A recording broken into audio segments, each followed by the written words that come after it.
Hi, I'm Cameron. I will be presenting today. Before we start the presentation, I'd like to ask, what are some ways you guys have expressed feelings through means of creativity? Like, have you guys danced? Have you guys drawn? Have you guys ever been frustrated and doodled on your paper? Ways you've let out your feelings through art. So, what does this have to do with my presentation my question is, how can art therapy be used in treatment for kids with anxiety and depression? Well, first we gotta start off with what is art therapy? Well, art therapy is, by dictionary's definition, a form of psychotherapy involving artistic expression and encouragement of free self-expression through things like painting or drawing, modeling, also pictures, and used as a remedial activity or an aid to diagnosis. The American Art Therapy Association characterizes art therapy as an approach to mental health that utilizes the process of drawing and painting and creating art to improve mental health. So it's mostly a practice done to help people kind of understand people's emotions, gauge their symptoms of a mental disorder through means of expression through art. What is the purpose of art therapy? Art therapy, like we talked about, is a way to help teens, adults, children, express their emotions and aid therapists in figuring out a diagnosis from them or a way to help treat them. It's used in many different situations. Children with learning disabilities use it. Children suffering with behavioral issues. Adults or individuals in general who suffer from a lot of stress, a lot of different types of conditions have been treated with art therapy, such as depression, anxiety, cancer, even PTSD, emotional difficulties, eating difficulties, and many other ones, and a lot of it has to do with, your mental state. Speaking of mental health, there has been a rise in the couple of years with teens who suffer from depression and anxiety. As you can see here, it was found that ever having been diagnosed with either anxiety and depression amongst children 6 to 17 years old, the years have increased from 5.4% in 2003 to 8% in 2007, and to 8.4% in 2011 and 2012. Nearly 8 in 10 children, 78.1%, aged 33 to 17, will have depression and will receive treatment for that depression. 6 in 10 children, 59.3%, aged 3 to 17 years with anxiety receive treatment. How can this number be lowered through the use of art therapy?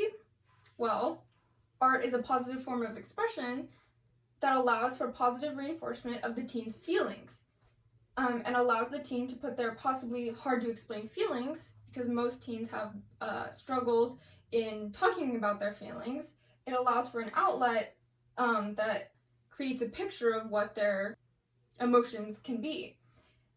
They can transfer those feelings into a picture or a sculpture, which helps the therapist grasp a better idea of how they feel, while also alleviating the teen of pent-up feelings.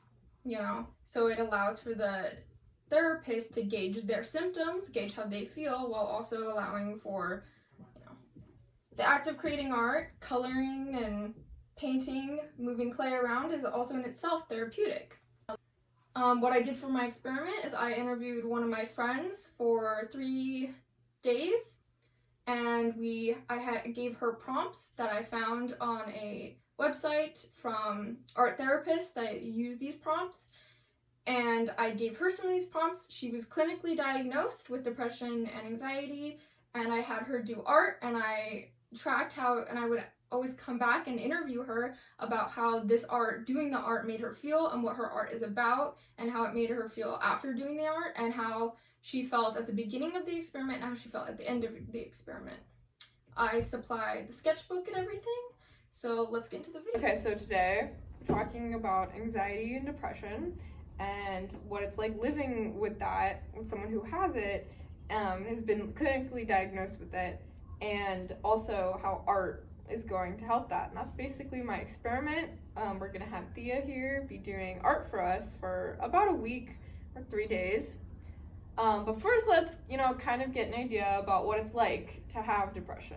And, okay. First, let's start with, what have you been diagnosed with? Moderate to severe anxiety and depression, and either ADD or ADHD. But, yeah, and, how has this affected your life up until this point?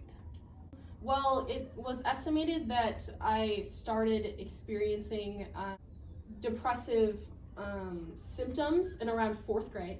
So I've been living with it for quite a while. It kind of affects just about everything you do. Since it's a disease of the mind, it affects every thought process you have and every decision you make. Leads to lack of motivation, and it really just sucks. It really kind of just sucks. Like, you just can't sleep sometimes, and you just lay awake being like, I cannot feel happiness. It's like, please give me some serotonin. Recently, what would you say has been, one of the biggest challenges you've had to overcome? I have mostly issues with talking about it, mostly seriously. So my issue lately, as I've been more closed off than usual, I've also had more trouble controlling my emotions. I've been very angry recently, and I can't really express my emotions to my friends. So my biggest trouble is internalizing it and just keeping my emotions there, bottling up my emotions, and then they just stick, and then they don't go away. So it's really unhealthy. How would you say you would feel Today I've actually been feeling kind of anxious. It's almost nighttime is real depression hours, but in the mornings, especially when I have to wake up early, my stomach kind of feels really uneasy. For anxiety, I feel a lot of physical symptoms. So my main one is stomach pains. It really does not make anything easier, literally at all. Sometimes I'll try and run or exercise, and I just get so anxious and my stomach starts to hurt, and then I have to stop. So, now that you guys have gotten a gauge and who we're going to have this experiment done on and how she lives her life with anxiety and depression, it's that's what we're working with. We have a sketchbook. I'm going to give her prompts, just like what we talked about, prompts every single time we meet for 3 days to a week, and then towards the end, we're going to talk about how she feels towards the end. And your prompt for today is basically, I want you to draw your happy place. When you close your eyes, I want you to envision a place you feel safe in, a place that makes you happy, brings you joy, and that you just is your own personal bubble, own personal world that depression and anxiety cannot penetrate, and you feel at peace with this place. Okay. So there you go. Okay. And then we can meet back tomorrow and see how you feel. Cool. Sweet. Cool beans. So this is day 2. So let's talk about what it means to you. I like trees. Okay, that's good. I also wrote on the backside. Basically, ever since it was hard to think of a happy place, mostly because you described it as a place where depression and anxiety can't hit, and I'm I have no idea. Basically, when I was a baby, my parents would always take me outside to see trees, and it always calmed me down and stopped me from crying.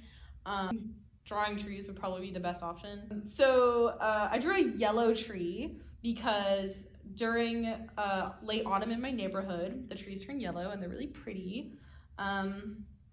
And so drawing this, it was kind of I was really stressed beforehand, so drawing it, but especially coloring it was nice, but it was stress relieving, and I wasn't thinking at all, which was really nice. I usually tend to overthink a lot, so drawing kind of cleared my head, and I wasn't thinking anything at all. I was just mostly just drawing whatever. So that made me feel a lot better. I liked doing it. It was fun. But your mood was drastically a little better after it, after the coloring, especially that therapeutic, especially motion. You actually caught me during the best time to do this, because apparently the reason I've been sick for the month and a half is because of emotional stress. Burnout time. So draw it out. You definitely, towards the end of this project, just clarifying, definitely felt better. Yes. It increased your mood. Maybe not, permanently, but It was It good. was good. It was a It good was good. time. I enjoyed doing it. So I'm thinking your next prompt will be your fear, like Yes. what you're scared of. Okay. And then we can come back and meet and talk about how, you know, what your fear is, how that's drawing that has made you feel. Let's talk about that. I'll flash that on screen right now. Hooray! Okay, so my drawing, it's a group of people, and the person in the drawing that has no line art around it, that's pure pencil and it's like grayed in, that's supposed to represent me. The fear that I chose to draw was I'm afraid of being boring. So like everybody else has like an interesting like color in or like a pattern or something going on, and then I'm just like vibing in all gray, not even lined out. I guess it kind of affects me in a way, like I try really, really hard to like make my stories or my life sound more interesting than it actually is. How did it make you feel like while drawing it? At first, I was kind of like debating on like which fear like I should draw, because a lot of my fears are more like around concepts instead of things like spiders or snakes or like heights or like public speaking. When I actually went to go draw it, I had fun doing line art and kind of like I liked filling in all the people. Coloring it in, all the people were really fun, and kind of deciding like what my art means or like what I want to represent or reflect was really a fun thing to do. So I really enjoyed it. It made me really reflect and think about how my own fears have like affected the way I act and the way I think.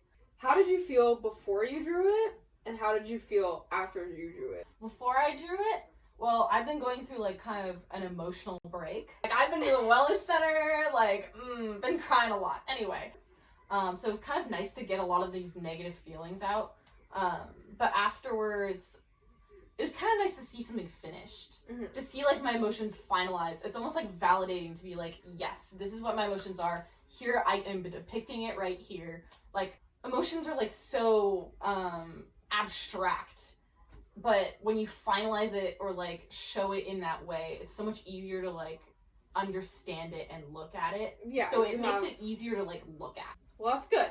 So, and then like you felt after you did it, you felt. I felt a little bit better. I felt like I understood myself a little bit better. Okay, so as for your next prompt, I'm thinking we do like your depression or anxiety, but like as a person, like personified. Like if you were to design a character, what they would look like as a person, you know, how would they act?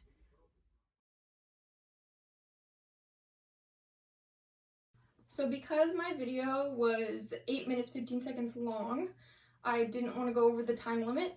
So my day 3 of the experiment, my prompt was personify your illness, and how she felt before was she was feeling depressed, lonely, isolated, really having a hard time expressing her feelings.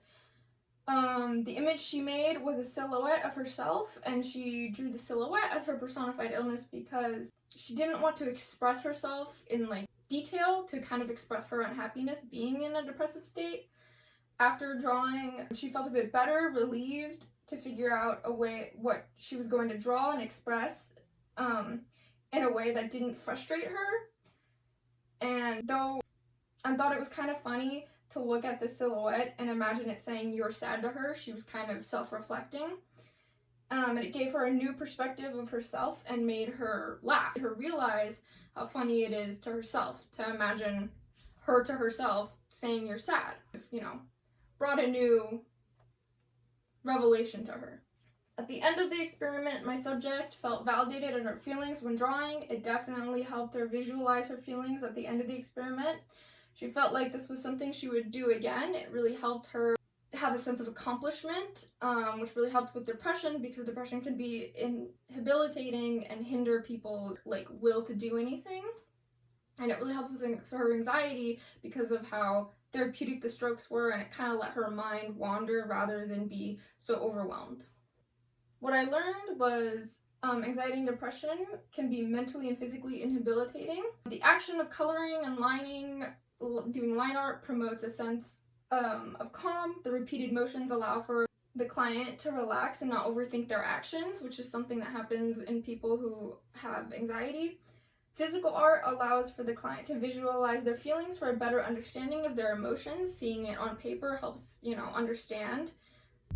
The finishing of an art piece gives the client a sense of validation of accomplishing an art piece. Again, with the depression, you get to finally see that you can accomplish something. In conclusion, I would say that doing the research and the experiment for art therapy has helped me better understand what people with mental illnesses have to go through every day, helped me understand that doing something as simple as an art project can really help just increase their mood a little better with even just the act of drawing, and it can really help release tension and feelings within them. I've learned thoroughly to investigate my topics and turn my research into a more thorough experiment, to help me better understand my topic. I will also be taking the value of time management with me beyond high school. Yeah. It was a very interesting project, and thank you for watching.